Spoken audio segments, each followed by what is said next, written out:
Hello everyone, তোমরা সবাই কেমন আছো? আশা করি ভালো আছো। আমিও ভীষণ ভালো আছি। তো চলো শুরু করি আমার ডেলিকার ব্লগ।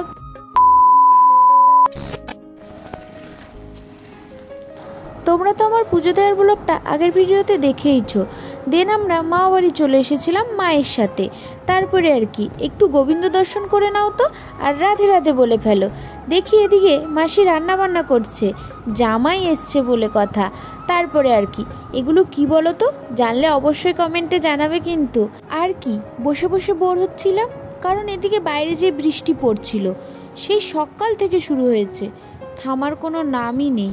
আর অনেকটাই দুপুর হয়ে যাওয়ার কারণে দুপুরের খাওয়া দাওয়াটাও সেরে নিয়েছিলাম। আজকে নিরামিষই হয়েছিল, বললাম না পুজো দিতে গিয়েছিলাম সেই কারণে। তারপরে বিকেলবেলায় একটু সন্দেশ আর আম কেটে দিয়েছিল মা। আর এই দেখো আমার মাসি আর মা, আমরা বাড়ি যাচ্ছি দেখে রাস্তা অবধি ছাড়তে এসেছিল। বৃষ্টি যে একটু কমেছিল সেই কারণে ছটপট বেরিয়ে পড়লাম। আর মা মাসিদের ছেড়ে আসতে বিশ্বাস করো অনেকটাই খারাপ লাগছিল, কিন্তু কি আর করা যাবে, বাড়ি তো যেতেই হবে। আর কি বেরিয়ে পড়ি বাড়ির উদ্দেশ্যে।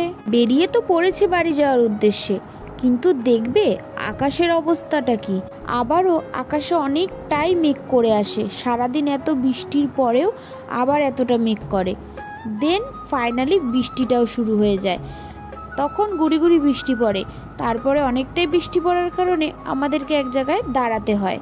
তারপরে আর কি আমরা রেনকোট পরে নিই, আর ভিডিওটা কন্টিনিউ করা হয় না। তো বাড়ি গিয়ে দেখা হবে।